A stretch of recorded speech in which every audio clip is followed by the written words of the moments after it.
네, 안녕하십니까. 한양대학교 부동산융합대학원 특임 교수를 맡고 있는 고종환 한국자산관리연구원장입니다. 오늘은 지방부동산에 대해서 좀 알아보도록 하겠습니다. 지방부동산과 또 특별히 저 지인분이 익산 지역에 주상복합 아파트를 분양하는데 협조를 요청하고 저도 좀 도움을 드리는 의미에서 그런 내용을 포함해서 오늘 진행하도록 하겠습니다.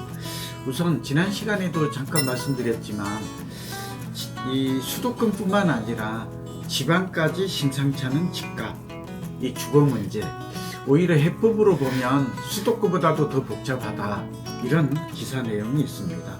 제가 지금 보고 있는 것은 동아일보에 나왔던 동아닷컴의 기사 내용인데요. 한번 관심 있는 분들은 이 기사를 보는 것도 좋을 것 같아요.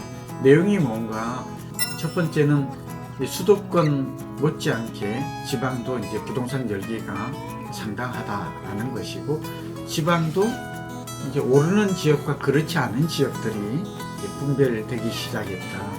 그리고 지방 중에서도 관심 있는 지역은 주로 원도심, 구도심이죠. 도시재생지역을 좀 주목할 필요가 있다. 지방도 또 인구나 소득이나 그 행정계획에 따라서 어떤 계획이 있느냐에 따라서 움직임이 서로 다르다. 그리고 정부도 여기에 맞추면 대책을 낼 필요가 있고, 특히 지방 같은 경우에는 주택 보급률이 높음에도 불구하고 사실은 우리가 신축주택이라고 그러죠. 그렇죠? 누구나 선호하는 신축주택은 좀 부족하답니다. 예를 들면 지방의 주택 보급률은 전국적으로는 104% 정도 되는데 지방은 110%가 넘어가는 곳이 많아요. 근데 노후주택이죠. 30년 이상 된 노후주택이 대부분을 차지한다고 합니다.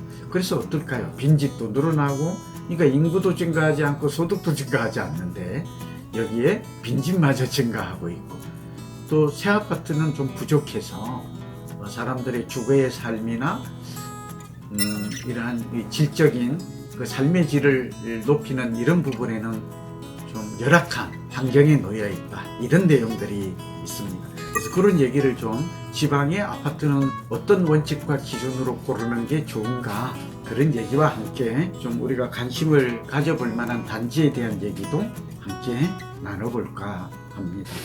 자, 우선 제가 살집 팔집 책에도 썼죠. 그래서 지난번에 저기 했습니다. 꼭 보십시오. 왜냐하면 이 짧은 시간에 깊은 지식과 통찰력을 함께 하기는 좀 어렵습니다. 저 책을 한번 보시면 앞으로 저희 설명이 귀에 쏙쏙 들어오는 것이죠. 우선 주택 마련에 실패하는 5가지 부류가 있던데요. 이거 알아두시면 도움이 됩니다. 1, 2년 앞을 내다보고 단기적 안목으로 집을 사고 파는 사람. 주택은 보통 10년 앞을 내다봐야 된다는 것입니다. 그러니까 집값이 지금 오르고 내린 일희일비하지 말고, 이거는 뭐 지방이든 수도권이든 공통된 내용이죠. 두 번째는 집을 살 때는 자기 주관적 생각이나 동물적 감각에 의존하면 안 된다는 것입니다. 그래서 오늘 지방 부동산을 선별하는 그러한 기준과 원칙을 제가 말씀드린다고 얘기했죠. 귀담아 들으실 필요가 있는 거죠. 아파트를 살 때 사람들은 현재만 보고 자꾸 미래를 보지 않아요. 그러니까 지금 비록 원도심이고 구도심이고 좀 열악하다 하더라도, 그러니까 서울의 재건축 재개발, 특히 강북의 재개발 지역이 대표적이에요. 지금은 슬럼화되어 있지만, 공동화되어 있지만 도시재생 사업이 이루어져서 새 아파트가 들어서면 천지개벽하잖아요. 그런 지역을 지금 눈여겨봐라, 그 얘기를 하고 싶어요. 이 아파트를 우리가 분석할 때 가장 중요한 게 뭐죠? 입지입니다. 입지입니다. 이건 누구나 다 알아요. 근데 입지는 어떻게 알죠? 이 4가지를 봐야 돼요. 그게 첫째는 뭐죠? 교통. 뭐니 해도. 그리고 요즘 지방도 교육에 대한 관심이 높기 때문에 좋은 학교가 얼마나 가까이에 위치하고 있느냐. 그리고 세 번째가 뭐예요? 다 아시다시피 편의시설이죠. 그렇죠? 네 번째가 뭐죠? 여기 녹지가 많아야 돼요. 그러니까 걷고 싶은 거리, 젊은이 문화의 거리, 이런 것들이 참 좋은 거예요. 그리고 요즘 이제 또 눈여겨봐야 될 게 창업센터 같은 것들이에요. 서울에도 보면 창업센터가 있는 것들이 마포죠. 그리고 강남에 이런 것들이 굉장히 번성을 해요. 이게 일자리도 많고 젊은이가 많고 활력이 넘치죠. 이런 것들 좀 중심으로 입지를 봐야 한다. 또 하나는 이제 여러분 아시다시피 미래 가치를 봐야 돼요. 입지 가치와 미래 가치. 미래의 변화가 많아야 돼요. 이 미래의 변화는 네 가지로 나타나요. 하나는 대개 보면 도시 재정비 사업이라고 해서 재건축 재개발이 가장 영향을 많이 줘요. 여기에는 도시 재생 사업도 포함이 돼요. 도시 재생 빅딜이라고 들어보셨죠? 부산도 남포동 강화문 이렇게 이제 도시에 광주도 마찬가지죠. 이런 지역들 또 그게 아니어도 여기에 복합개발 같은 것들이 진행되면 좋아요. 아파트도 들어서고 상가도 들어서고 요즘 고밀 복합개발이라는 말이 유행하잖아요. 이런 것들 이걸 이제 지역개발 계획이라고 말하고 있거든요.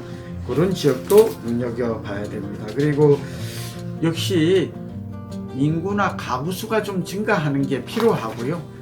또 이 역세권을 중심으로 해서 소위 말하면 상권이 발전되는 게 좋아. 이게 좀 촌철살인처럼 여러분에게 도움이 될 거예요. 상권하고 집값이 무슨 관계가 있을까요? 상권이 살아나고 중심 상권에 있는 직주 근접. 인구가 100만 되는 도시는 당연하고 인구가 30만 이하 되는 중소도시도 이러한 원칙은 꼭 지켜야 되는 것입니다. 그러면 아까 제가 말씀을 드렸던 대로 사례를 한번 근거리에 있는 익산의 주상복합을 분양을 합니다. 그걸 잠깐 소개를 좀 드리면 우선 익산역 주변에 KTX XRT 여기에 정차를 하죠. 유블레스 퍼스트라는 곳이 있습니다. 유블레스 퍼스트라는 브랜드를 하고 있는데 이곳이 아파트 주상복합이죠. 상업지이기 때문에 그리고 아파트 202세대, 오피스텔 224실을 분양한다고 해요. 제가 이제 이곳을 보니까 비교적 아까 입지 환경, 교통, 교육, 그 다음에 편의시설, 문화, 여기에 그 문화의 거리라든지 창업 이런 것들로 비추어 봐서 비교적 입지 환경은 좀 제가 볼 때 관심을 가질 만한 입지가 아닌가. 익산 내에서는 좀 최고의 입지에 해당한다라는 그런 분석을 할 수가 있겠습니다. 도표나 이런 것들이 추가가 되겠습니다만 그 네 가지 주거 환경에서는 비교적 높은 점수를 받을 만하다. 그리고 미래 가치인데요. 주변을 보니까 도시재생 뉴딜 사업이 좀 진행이 되고 있고 여기에 앞으로 포스코라든지 이런 아파트 분양도 예정이 되어 있어요. 반경 500m, 이제 1000m 이렇게 보면 환경 개선 사업도 연달아되어 있고 또 이게 학교나 이런 것들은 전북대학교 이제 캠퍼스도 또 이렇게 자리 잡고 있어서 익산 내에서는 중심 입지다. 우리가 입지를 구분할 때 중심 입지, 비중심 입지, 핵심 입지, 이제 비핵심 이렇게 구분하잖아요. 그래서 이제 도심권이고 핵심 입지, 중심 입지에 해당이 된다. 뭐 병원도 많아요. 공용터미널도 있고 그런 것들은 이제 도표를 통해서 한번 보시는 것이 일목요연하게 쉽게 이해가 될 것으로 보입니다. 익산은 인구는 정체되어 있어요. 그런데 세대수는 만만하게 증가하군요.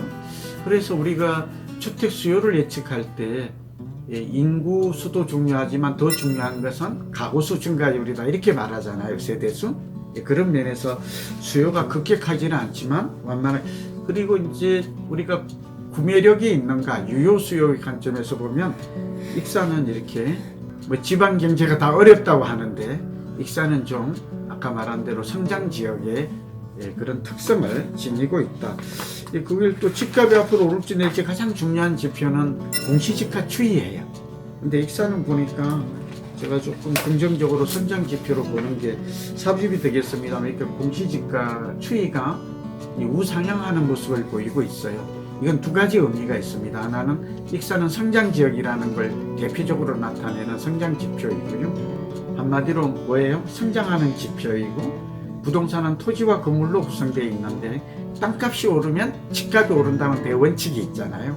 결과적으로는 지금 분양가보다 가격이 더 오를 집값도 다 익산이라고 다 오는 것은 아니겠지만 아까 도심권, 중심권, 핵심 입지, 개발 예정지를 중심으로는 땅값이 오를 확률이 높고 집값과 분양가격도 만만하게 상승할 가능성이 높지 않을까 그렇게 예측이 됩니다. 또 가격을 제가 말씀드리기는 뭐한데 3.3제곱미터당 뭐 한 1,000만 원 정도이고요. 뭐 제가 들은 바는 이제 계약금이 한 5% 정도면 계약이 가능하고 또 여기 전세 가격과 매매 가격 차이가 크게 없다고 합니다.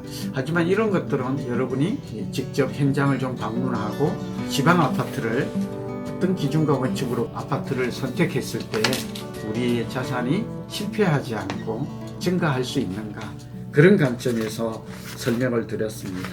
오늘 그 익산역 뉴블레스 퍼스트의 이제 얘기를 좀 중심으로 해서 사례를 중심으로 해서 지방 아파트 전망, 고르는 법, 전략 이런 것들을 함께 알아봤습니다. 여러분 건강하시고 행복하십시오. 다음 시간에 뵙겠습니다.